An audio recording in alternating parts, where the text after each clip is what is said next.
first, thank you both for being here. Just want to check in. How you doing? How you two doing? Go ahead, Larry. Yeah, for me, I'm excited to be here, Wayne. Really, it's been great to listen to the different talks that have been going on, getting to know people in different ways. So I'm just excited to participate. I appreciate the opportunity too. You're welcome. Larry, are you in New York? It says Google NYC your shirt. No, NYC shirt, but I'm actually in the Bay Area. I'm down in the Sunnyvale area right now, and I live in the Bay too. Yeah, nice, cool. So I represent NYC. Okay, all good. East Coast represent. I've been so inspired by yesterday and then today, and really grateful to be here and contribute. And I'm good. I actually got my butt out of bed this morning and was able to get my kind of training run in, despite it sucked the whole way, but I finished it. That's all that matters. There you go. Get it in. You said training run. So you training for another marathon? I saw what. Yeah. So I'm doing like base training now. I finished the distance in April for Maui, and then I signed up and was able to get in for the Miami Marathon coming up in next February. And I had to sign up because it's the 20th anniversary for the race, but it'll be 15 years between the last time I ran and this coming year. So, yeah. Awesome. Great. Well, I know a little bit about you from your bios and relationship I have with Anthony, but if you can, share, who you are and what you're working on, that'd be great for our audience. Yeah, I can kick it off. So, Go ahead. Green again, and I oversee the health and wellness programs at Google, and so that consists of a variety of different things. We have, fitness centers globally, massage programs, meditation rooms, a variety of different networking things that Googlers and employees can network together to support their overall well-being needs. And so my team oversees that. And so it's been great to be able to jump in. And then also with the pandemic last year and a half, we really built out our digital component. So being able to provide services and things like that in a very similar format as this to help our employees and partners at home. Cool. So you can find out more about me on socials and everything, but really I think to introduce me is to introduce the things that have influenced me. Grew up mostly single parent father, myself, my two younger brothers. My first job ever was cleaning toilets for my dad's side hustle janitorial company. Along the way, I've had, with all the good things, I've had, challenges like my grandfather dying on my 10th birthday, my youngest brother dying by suicide in 2003. I had a pulmonary embolism, which is blood clots in your lungs, back in 2019. And I've graduated from college, I've traveled, I've run businesses and start businesses and all this. But all of that kind of led me to what I do now is focus on helping entrepreneurs. And then because of the pandemic, Black and brown employees create mental wealth. Awesome. Thanks for sharing. So I'm curious, both you mentioned about how the last year and a half and the pandemic has changed everything. Can you share how your day-to-day has been impacted by everything in the pandemic? Yep. I'll go and start. That's Taylor. Yeah. So for me, it was interesting. So it really didn't impact me at all, except for being able to go see people. I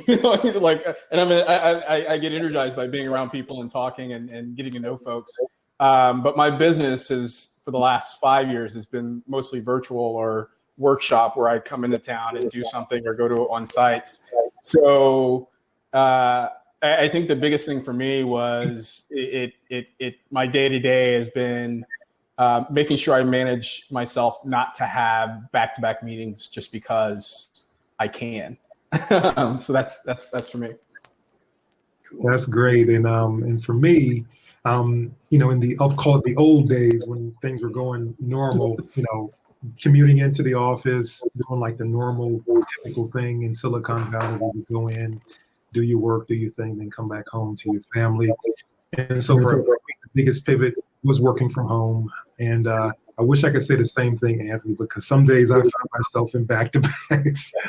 But even with that, I largely say I've been blessed, to be able to stay employed, stay engaged with a number of different projects and things, wife and kids, healthy through this time. And in the way with working from home, I'm literally at home. And so a lot more time with the family, which typically would not be as often because I'm at work, literally. And so just from a time perspective, being able to take advantage of those different touch points and engagement points, and mix them in throughout your day. Yeah. So Larry, at Google, you working in the wellness and the health and fitness area, and then you went from, I'm not sure if with Google, did you ride a bus or then you going to, how you went to the office and everything, but now you're at home, we're surviving the pandemic, can you share ways Google have supported you around your wellness and maybe some of your colleagues as well? Yeah, Google's done a few different things. Like some of the biggest things, you've probably seen them in the news. Google did a global day off a couple different times just to really give people time and space to be able to just take time for self-care, be able to dive into different things to really help you recharge, other well-being support types of activities as well. And then also too, with especially last year with all of the social justice things happening in the news, Google did a good job in my opinion. We haven't completely figured it out in my opinion, but I think we got a good start just with acknowledging the different challenges and issues that have been out in the news. You can talk all day about all those things, but just acknowledging those things and just recognizing that when you see those things on the screen, that has an effect on your employee base, a person of color, not a person of color. It affects and impacts people in a lot of different ways. And Google made a really good effort to create space for that, to have those conversations, as well as some public-facing commitments too. Sundar talked about this formal commitments just for racial equity and just using the power of Google to be able to lean in and weigh in into the conversation. So those have been a couple of things, and then kind of double clicking down, like within the person-to-person level or manager-to-employee level, just really trying to create an atmosphere of belonging, psychological safety too, and just really doing a variety of different behaviors and practices. And that quickly gets into how does the person themselves demonstrate and practice those things. And that's where the rubber meets the road, but really being able to get information out there and inviting people into the opportunity to improve and expand your presence in that way. Awesome. Thanks for sharing. Anthony, you're in a different situation where you work with companies around wellness and mental health. Can you share how you work with companies and how that has changed over the last year and a half from when you started? Yeah, it's interesting. So since actually the last Icon Summit, like I was so focused on helping entrepreneurs, but then I realized like what I do is really relevant because I just kind of teach a framework and help to create context. So over the last year and a half, really the way I've kind of interacted with businesses has been helping their Black and brown employees. And helping them, whether it's because burnout and overwork and all those things are big things, and including the weight of the violence that's happened, especially in the States, but it's happened everywhere. Like it's happening in Australia and the UK. And so what I do is come in and help set the framework of understanding like we're like think of three contexts, like we pre-pandemic, pandemic, and post-pandemic. We're still in the pandemic. And helping to create and the underlying piece of realizing like no one has experienced a pandemic is still alive for the most part. And so understanding, yes, we may have the roaring 20s, but after the roaring 20s was the Great Depression. And so helping us to understand like, how do we need to make sure we prioritize our health and from the employee level, but making sure I have interaction with the managers. And then the feedback loop is making sure that resources and then commitment of those resources are to those, the Black and brown employees. Awesome. Thank you. Thank you for also both for the work you're doing internally and working with companies. I want to switch gears a little bit, and Larry, for thanks for suggesting this question. As we talk about mental health, and we're Black and brown men here in this virtual space, we're seeing a lot of our sisters, the Black and brown women, speak up about their challenges in mental health. Simone spoke up about it. Shai Carey, Naomi Osaka speaking about their mental health and depression, and they're facing what I see is a lot of bullying, and from being vulnerable. And then you flip it.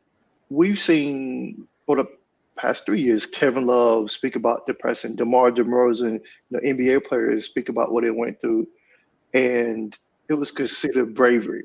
Even when I share my own journey about mental health recently, people are like, thank you for what you're doing. But here's these women athletes and speaking about it. I want to ask a question. What are your thoughts on that? Why is the double standards around speaking about mental health there, and what can we do to support them? I got a few thoughts on that. Anthony, did you want to jump in? Go ahead, Larry. Yeah, I want to hear this. I'll have a response, but go ahead. Yeah, I got a couple of thoughts. And to give you a quick frame of where I'm coming from with this, in my background, I used to play college basketball, played back at the Naval Academy. And so I have some experience just in the sports business, just the engine of big time sports and just how it all works. And it's largely based on consumerism, to get right to the point.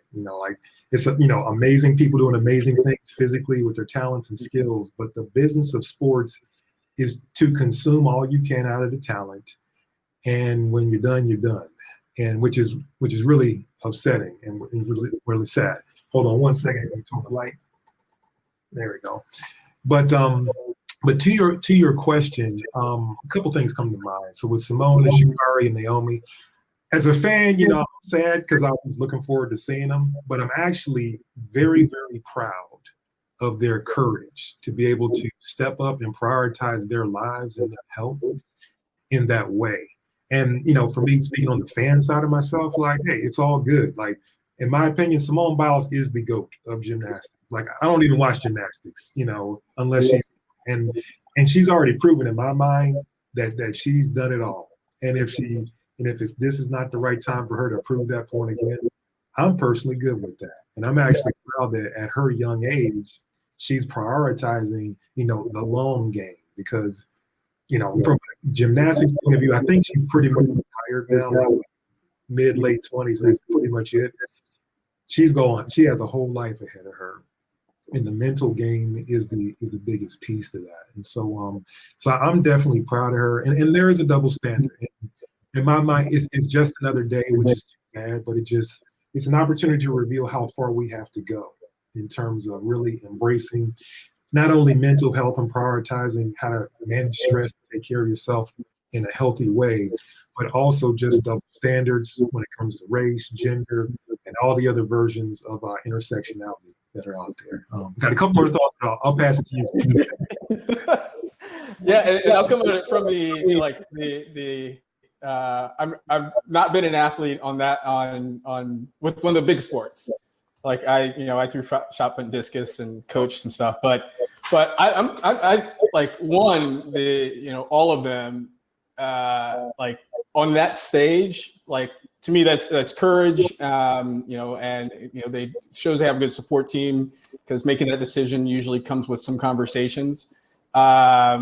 Double standard is just another reflection of again, I think I agree with you, Larry, how much work we have to do. But what I'm concerned with, and what I hope comes from this, is that It's not just about them being the best. Like all of them are the best at what they do. Mhm. And you shouldn't have to be the best at what you do to be able to prioritize your mental health.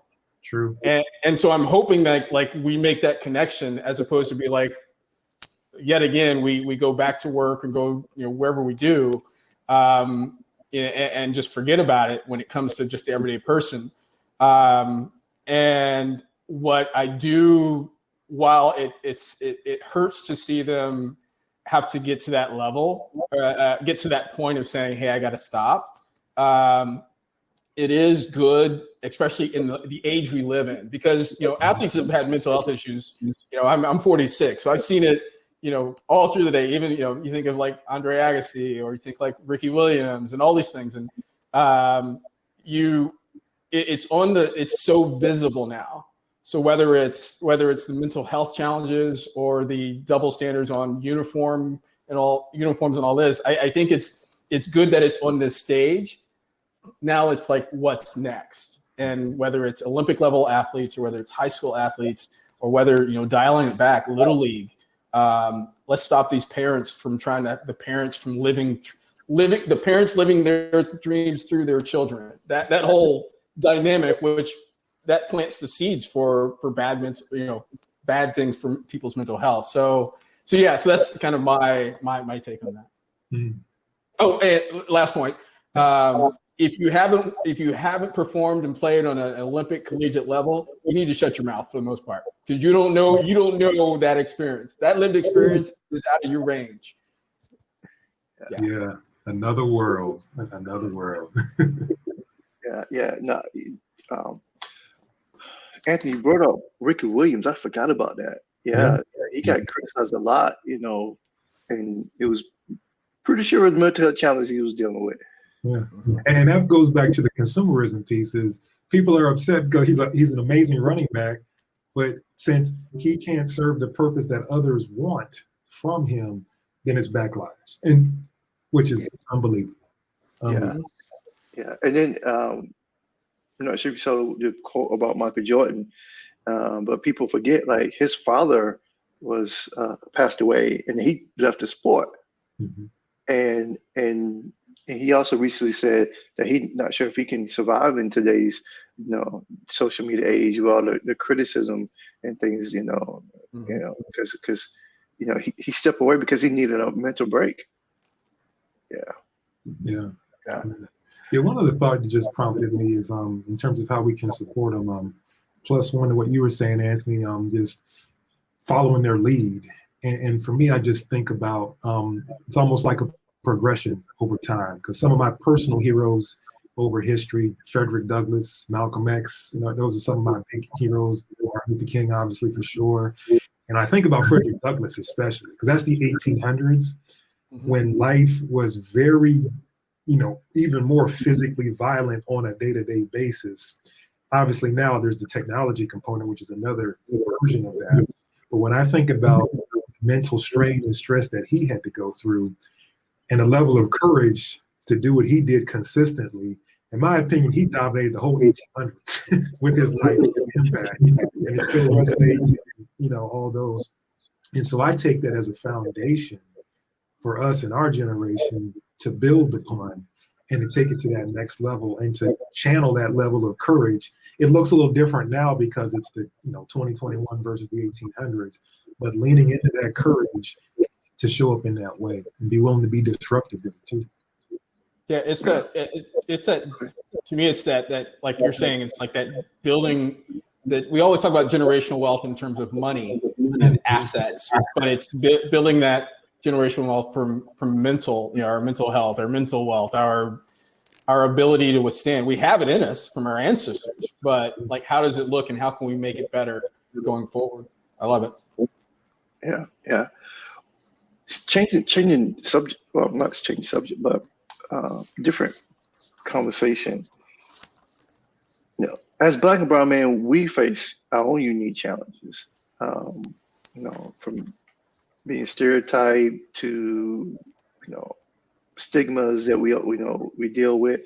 I'm curious how you feel about what we face as Black and brown men in tech. and what could companies do more to support us or our needs? Or is it more of us speaking up as well, like we seeing Simone and Naomi and others doing? Good. I'll let you go ahead, Larry, if you want. Yeah, so at Google, big company, a lot of folks here. And you can't really see this via the screen, but like in a physical sense, I used to play college ball. So I'm 6'8", and so there's like a physical dimension to it too, to where I'm not only usually either the single, person of color in the room or one of a few. Then if you add the height dimension in there too, so there's like a few dimensions that come into play for me. And I would say imposter syndrome is probably the quickest way to summarize it. And channeling what Simone recently did, and this is something that I found myself doing, especially over this last year or so, is to be able to be more vulnerable and share more of my perspective and my journey around how imposter syndrome can creep in when I'm in a meeting and I can feel a little insecure, like with the moment, or if a person either asks a question or something comes at me, but it's framed in a way to where the assumption is that it has to be this way versus a different perspective. And so leaning into imposter syndrome and having courage to bring my whole self to work, which can sound cliche, but I was like, you know what? You've been encouraged in this environment. Okay, let me actually practice that for a little bit. Let me explain to you, a number of years ago when microaggression, different things have come up microaggression wise in my career, how it happened last week, all those different things there. And then talk about when this thing comes at me, here's how it makes me feel. Here's some of the coping tools that I have. There's a couple of good friends and connections I can share about a little bit later that have helped me with that. But I would say imposter syndrome is probably the biggest thing to be aware of, and how can us as Black and brown men be able to understand it and then be successful with it, because that's in my opinion, the opponent that's facing. Oh, I like that frame of as the opponent versus a thing that's happening. I like that. I think this question makes me think about I think the term is microaggressions, but I think it's always aggressions. Like when I think of my career, my last career job was in commercial real estate. So I was one of 40 brokers with commercial with CB Richard Ellis, like one of the largest brokerage firms in the world, but one of 40 or so Black brokers. So fortunately enough, I had a mentor who was a brother from the Bronx, who'd been in the game a long time, but that's almost 15 years ago. I see the challenges are still around for us. Second guessing our intelligence, coming at us trying to talk black as or slang or whatever. Or if we talk like I'm talking now, they're like, you're sounding white. Like that phrase is still around, right? And partially it's from external folks, the whiteness of the world, but also it's amongst us. Like there are still a percentage of us. Like we're on this conference, but we're like a small percentage of workers in the United States that are participating in this and are part of this for now. Like, of course, the Icon Summit's going to grow. But I think for me, like one of the things is recognizing that finding ways to get grounded in my truth and who I am and my lived experience, like no one on the planet, no one in history has ever lived my experience. And I'm living this experience in a country built on racism and a power dynamic that's still in place.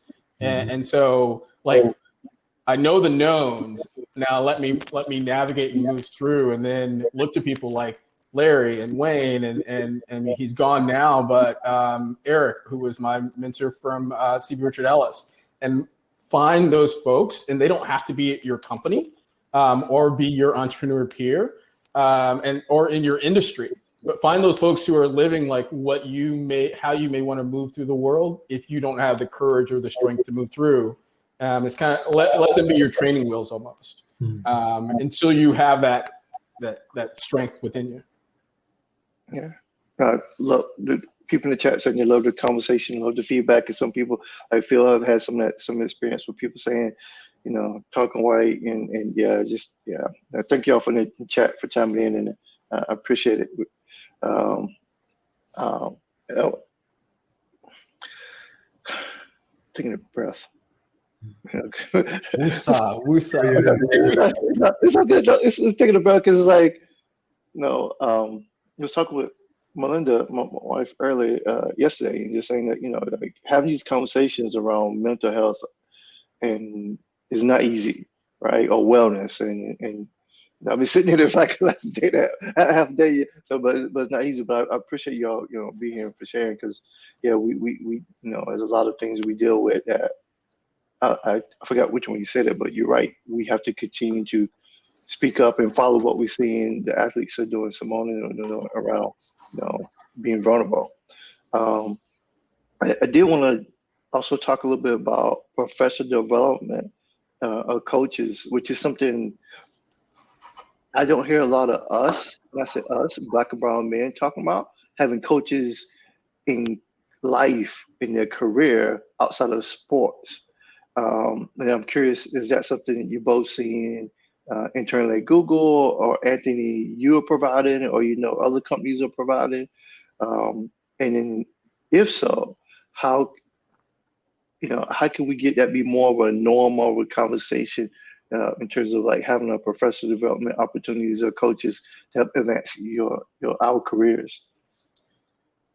Yeah, I'll go ahead and start with Caitlin. So I think it's something that that isn't talked about enough. It's funny because you mentioned sports, because some of the people that we idolize, for lack of a better word, we look at their glory, but we don't see the 20 people that are part of their team, from their therapist to their massage therapist to their psychologist to their coach, their head coach, sporting coach. So I think talking about it more on our levels, much like Hodge was talking about, like the examples of entrepreneurs and CEOs and folks. And I think from a mental health perspective, it's good to see the conversation is expanding, and getting to the point of like our mental health is the foundation for everything. So whether it's our romantic relationships, our relationship with our children, the decisions we make about our life, our finances, at work, the career path we choose, like the state of our mental health at that point in time of the decision is the determining factor on the decision.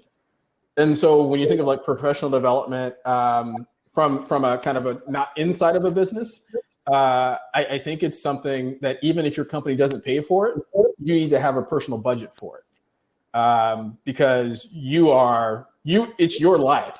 So what are you going to do about it, kind of thing?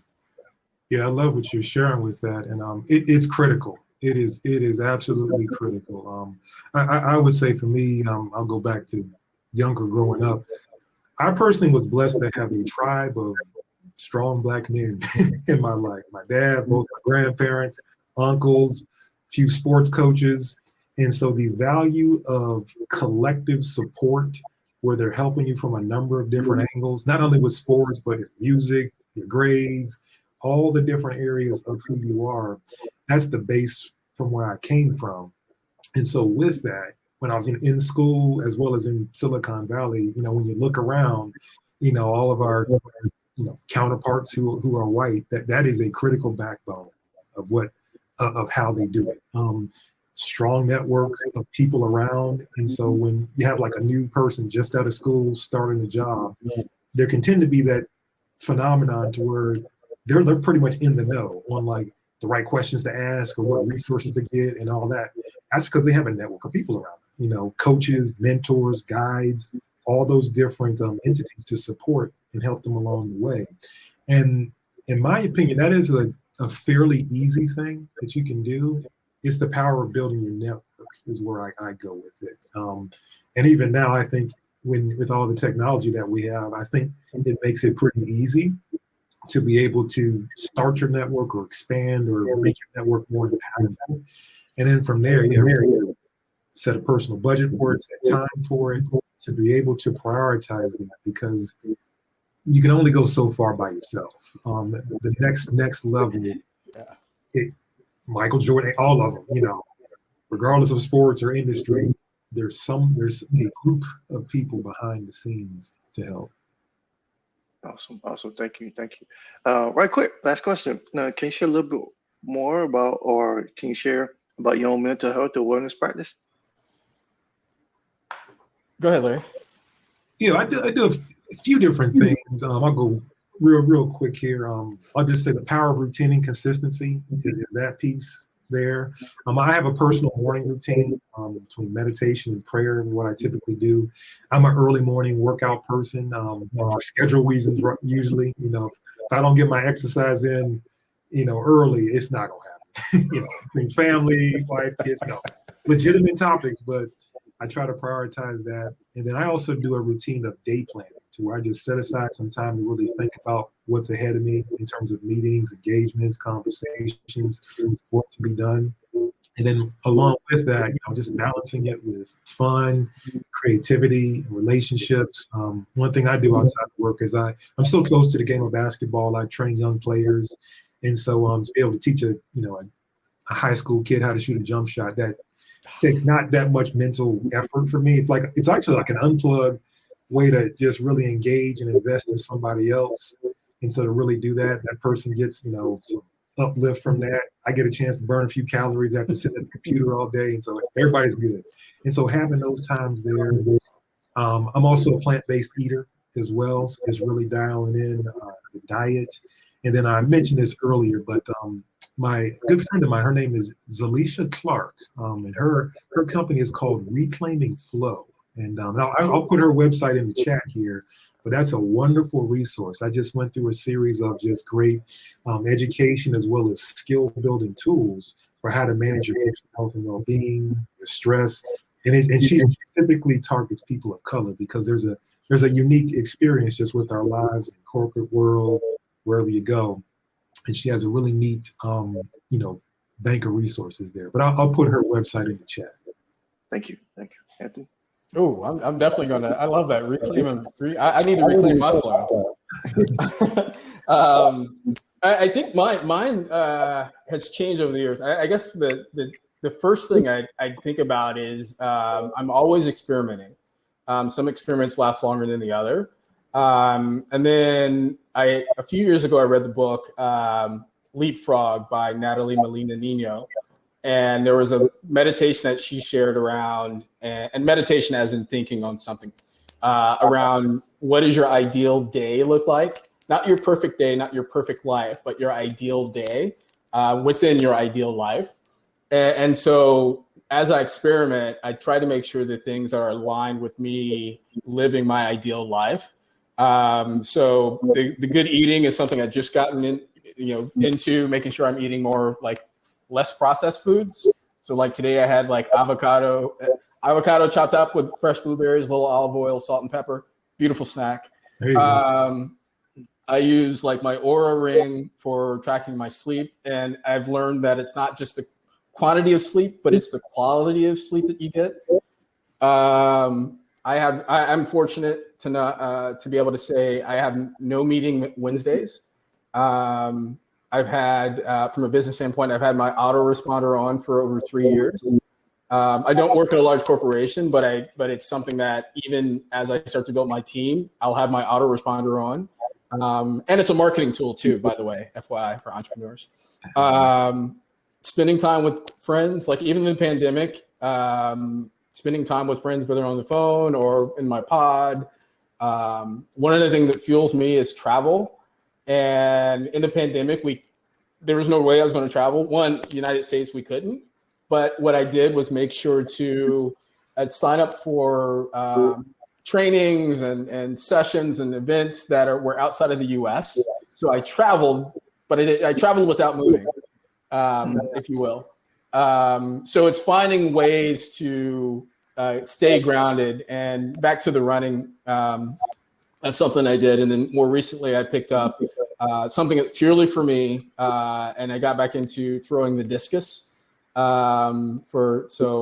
My goal is at 50. The weight of the discus is still the same at age 50 for the U.S. ATF Masters, so track and field Masters. So my goal is to throw farther at 50 than I did at 18.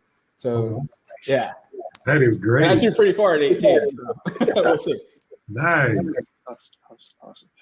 Well, Larry, Anthony, I really appreciate both you being here today. Really appreciate you sharing your wisdom and your experience, and thank you for being you and being good humans, so good people. So, Larry, I hope we get a chance to meet in person one day, and it was great to meet you. Anthony, we'll catch up one day too as well. Yes. Thank you for doing all this work, Wayne. Yeah, I appreciate the time. All right. All right. Take care. All right.